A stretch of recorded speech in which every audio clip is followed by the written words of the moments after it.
Well, good afternoon, financial professionals. My name is Brennan Derone, Chief Distribution Officer here at E4 Insurance Services, welcoming you to the BREW, Building Relationships Every Week. Thank you for tuning in. For those of you joining the BREW for the first time, welcome. We like to start every BREWcast by celebrating today's national days. And I always like to try to combine them if any way possible. So today is National Banana Day, National Cheddar Fries Day, National Pineapple Upside Down Cake Day, and National Lima Bean Respect Day. Now, if we stopped right there, it'd be easy to say, hey, those are all foods, but it is also National 420 Day. So I guess we're going to call them all munchies, and now we've tied it together with a bow. Today on the BREW, as part of our practice management series, we have Jack Leavy with Principal, a business solutions specialist. Jack has joined us on a few brews before and always does a great job. We are happy to have him back. We all know that given the recent economic conditions, this has created the perfect job seekers market. There's even a term now for it, the great resignation. So making it more difficult than ever for organizations to keep their top talent. Fortunately, we have some solutions that can not only attract but help retain that top talent. Jack will be sharing one of these ideas called the Stay Bonus. So feel free to use the chat box if you have questions while Jack is talking. We'll keep an eye out for them and ask them at the end. And as always, we'll have a prize. So with that, Jack, thank you for being here. I'm going to turn it over to you. The mic is yours. Well, thank you. And it's great to be a repeat offender of speaking at the BREW. I really enjoy the 15 minutes I get. So I wanted to share with you a little bit of a quick, tight idea that, as Brendan said, the great resignation. It's kind of the great reshuffle. I mean, even though people are leaving their organizations to necessarily retire, they're leaving to reshuffle to go somewhere else because small companies are needing something to keep butts in the seats. So the next slide I want to talk about is this idea. Before I do that, we had a recent Dyneta, a firm every 2 years, we engaged to interview small business owners. You might know that Principal is our leader in 401ks and defined benefit plans and non-qualified plans, but we interviewed non-Principal clients, and what they told us was business protection was top of mind.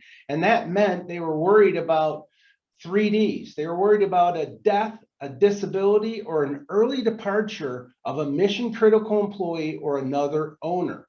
And so when this case arises, these are solutions looking for problems. When I talk to firms, I hear the word, I need to keep people from leaving me. What do you have, Jack?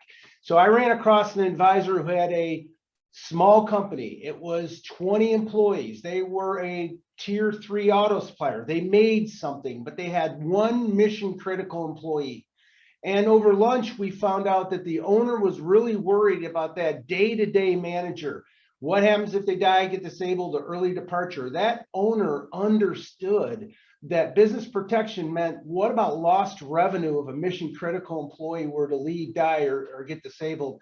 You know, we shared studies, and he also agreed that if a mission critical employee were to walk out the door, if you don't replace them in a year, you might lose 3 to 4 times their annual income in lost revenue. So we started talking about some type of attachment. How could we entice them to stay, but also protect ourselves? Because it was about the owner and their ecosystem protecting their business, its equity, its revenue. So this person was also borderline flight risk, making $100,000 a year and a $50,000 bonus. What we talked about was, could you just offer something that said, if you stay 10 years, I will give you some money? Would you look at something like this? And the owner said, tell me more. I got to not make them be a flight risk. Our 401k is just okay. I give them some other benefits. I pay them well, but what else can I do? And I said, we have a plan. Now, these are plans in the left-hand drawer of the owner's desk. Funding comes later, but the plan itself said, Would you like to create a platform, an arrangement that said, I'm not going to pay that income to that key employee today. I'm going to pay it to them later. And that later is 10 years. Could you make it meaningful, kind of a carrot?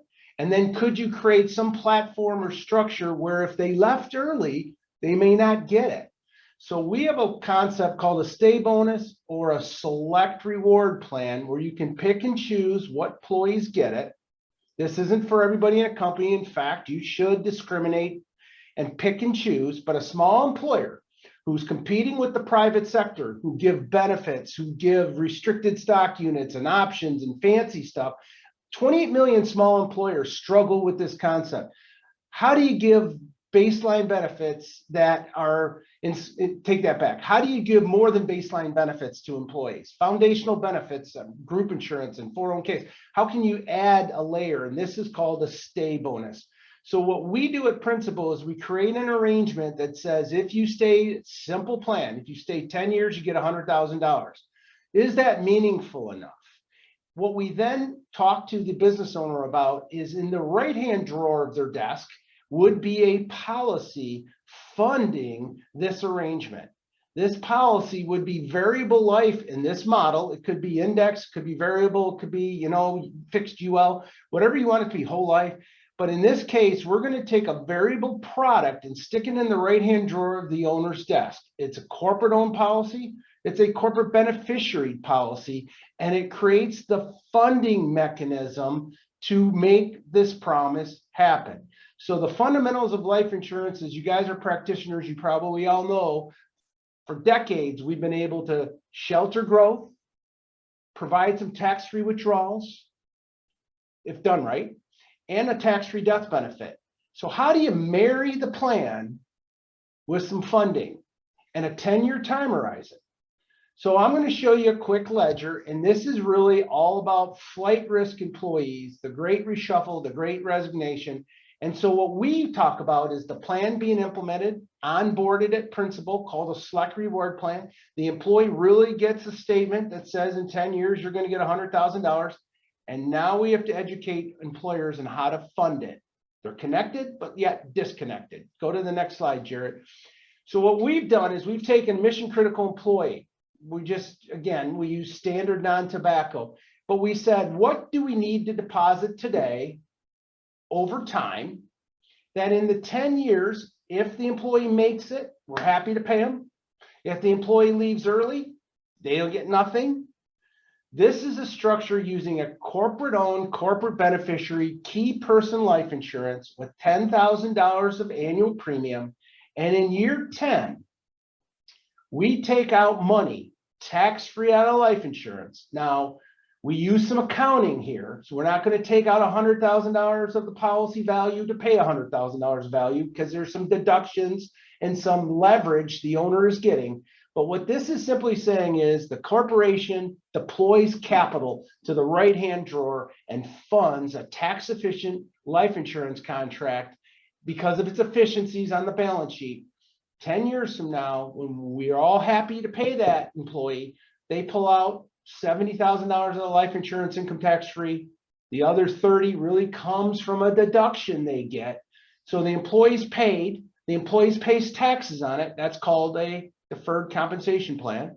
They pay taxes on it. And now the employer's left with a life insurance policy that's unencumbered, has nothing to do with the plan anymore. The employee's gone, or the employee at least received $100,000. They're happy. They would have quit early. They would not have gotten it. But now you pay the employee. Now the employer just sits and has an asset sitting on their balance sheet. Okay. It has value in it and it has a death benefit. So what we're doing is we're creating a sinking fund for cost recovery. We're taking a sinking fund to pay living benefits in the year 10. And at the end, it completes itself where there's a couple $100,000, if you see right there an employer death benefit, would still come into the company income tax free to cost recover the plan. If the employee died along the way, you can create structure that says they might get half of the $100,000. If they stay fully 10 years, they get fully $100,000. But if death happens early, there's still cost recovery to find, again, the replacement, head earner fees, relocation costs, lost revenue to find that replacement, and still maybe give the family, maybe not 100,000, but you give them maybe 50. So in the document in the left-hand drawer of the desk, you out there and talk about stay bonuses. Companies are looking for, hey, would you like to get somebody to stay? If you give them some money, you can have a long vesting schedule. If you don't give them much money, you have to have a shorter vesting schedule. But this select reward concept we have at Principal is not about split dollar life insurance. It's about the death benefit goes to the company early, and the death benefit also comes to the company late. But along the way, per the document, that employee gets a stay bonus if they stay. Would they change behavior if they knew they had 100 grand sitting in there in 10 years? This employee, it did change behavior. They were no longer a flight risk. They knew they had not only their 401k, but a big pot of money at the 10-year mark, and that solved the problem. So what Principal then did is we create a admin package where we'll track, it doesn't seem like it's a lot, but we'll track the plan. There could be several employees in these plans.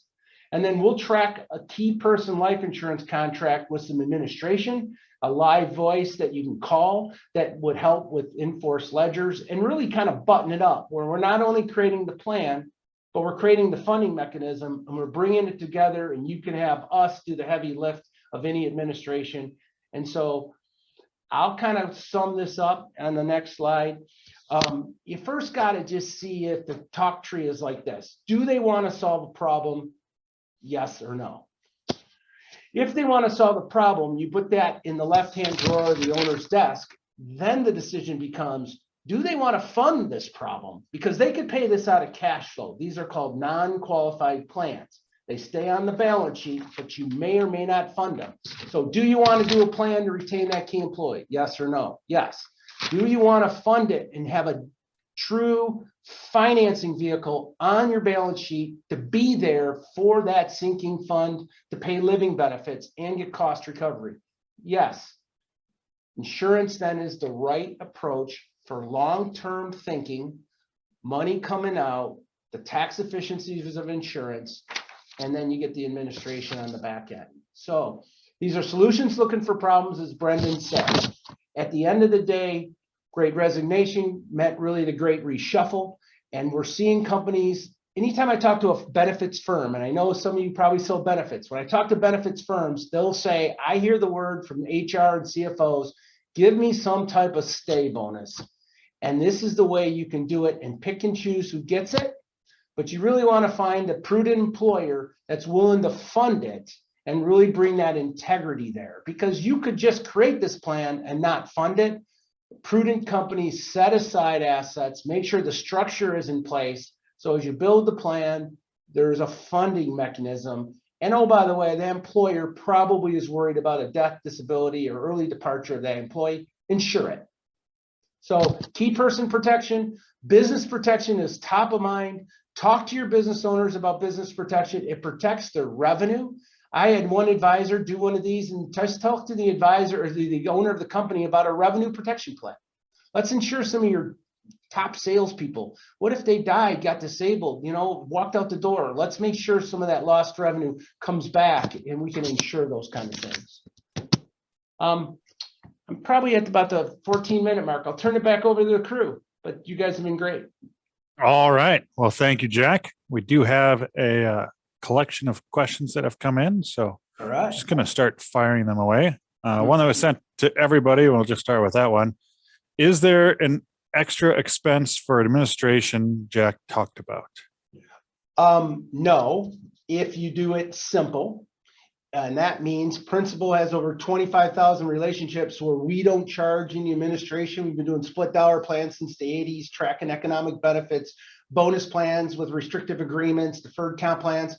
But if you want something more robust and we start getting into, you got 10, 20 executives and they want fancy, we start getting into a platform in the deferred comp where we charge some fees for that. So we have the kind of the complimentary, keep it tight and simple, and then we can kind of get more robust as needed. So we charge a fee for that. Okay. But the simple plan that you talked about, there is no cost of admin. Correct. What a great deal. Another question is, how does this type of bonus plan fit with 409A, whatever that is. Okay, so this is I hate to get deep in the weeds here, but in 2004, President Bush signed the Jobs Creation Act. It came out of Enron and WorldCom and whatnot. Coming out of that, they codified how you have to set up these plans. This particular style of plan can be done for, I'd say, the janitor on up, and you don't have to worry about what they call top hat rules.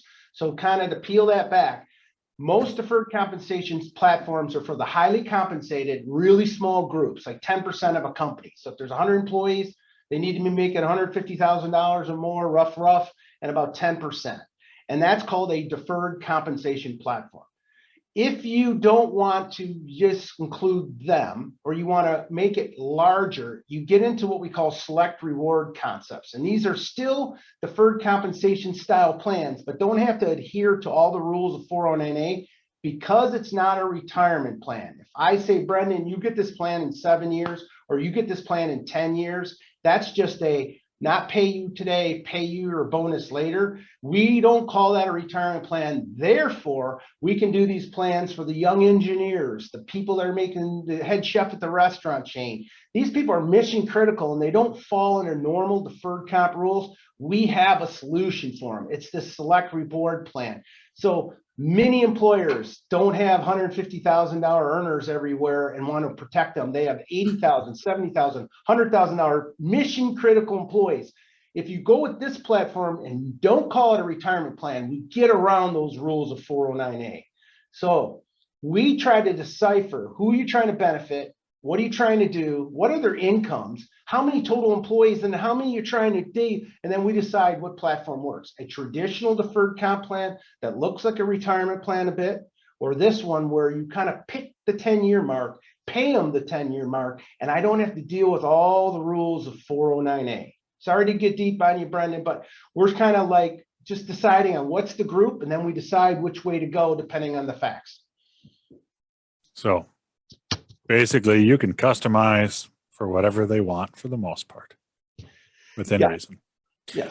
Another question we have, instead of the employee getting 100K after 10 years and, you know, getting a large tax bill, could you have it so it's paid out over, you know, 10 years, 5 years, etc.?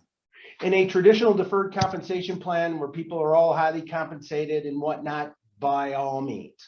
When we talk about this particular solution, we might have something that says something like, you know, you get money this year and it's paid in year 10, but then 5 years from now, we'll kind of start a new contract and say that'll pay you in year 11 or year 12. So there's a way to get around layering those structures, but this one's a little tight. When you're vested, you usually are paid out. And so this one's a little bit more of a lump sum approach, but we can get creative. But by all means, if you have a highly compensated folks, we want to spread those incomes over time to help them manage their tax. So yeah, there's depending on the group. And I don't know if you have figures for this one, and I'll just take anecdotal thoughts. How often, and you've said, you know, you can set up the life policy as a funding vehicle, but you don't have to take the distribution from the life policy. You could just take it from, you know, ordinary earnings. Do you know how often the life policy is used versus kept on the books because they like it as an asset? I mean, again, I know we're, you know, for people staying on the phone, this is one of those decisions that's wonderful because an employer can decide upon a distribution event to use zap values out of something that might be growing well. So it's the old analogy that I used to do when you're paying for a pizza and the guy comes to the door, you don't take a home equity line, you use cash or your checkbook. But when you buy a car, you might use a home equity line, you might use credit, or you might use cash. Same kind of thing here. If an employee has a small distribution, maybe it's 50,000. In this example, it would be 100, but maybe it's a $50,000 distribution. Do you need to pull money out of the life insurance that's doing well, or can you pay it out of cash flow? Those are decisions employers can make at the point of each distribution, and we work with you. Is it a loan? Is it a draw to basis? Is it using the new money you're getting ready to send in for the other employees? Maybe we pull some of that back and pay the exiting employee. So it's all about managing that policy to make sure it's doing what it's supposed to, but by all means, it's there to pay living benefits.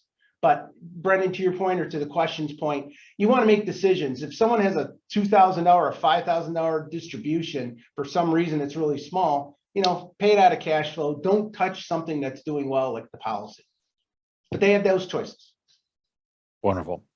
Well, thank you, Jack. Could you pick a number between 1 and 24? Ooh, how about that? 20 for 4 and 20 there, Ben. 20. There you go. Our winner is Lori Tandy Wentz. Whoa. So congratulations, Lori. You'll be getting a Starbucks gift card and a CE voucher. As a reminder, all of our brews are on our website and archive, so you can go back and watch those. Tune in next week for the brew as the E4 Insurance Services Group managing partners, Dan Peterson and myself, will discuss the industry so far in 2022, current happenings at E4, and our general thoughts on the world regarding whatever. So I'm sure it's going to be exciting and a brew that you don't want to miss. Otherwise, enjoy the rest of your week.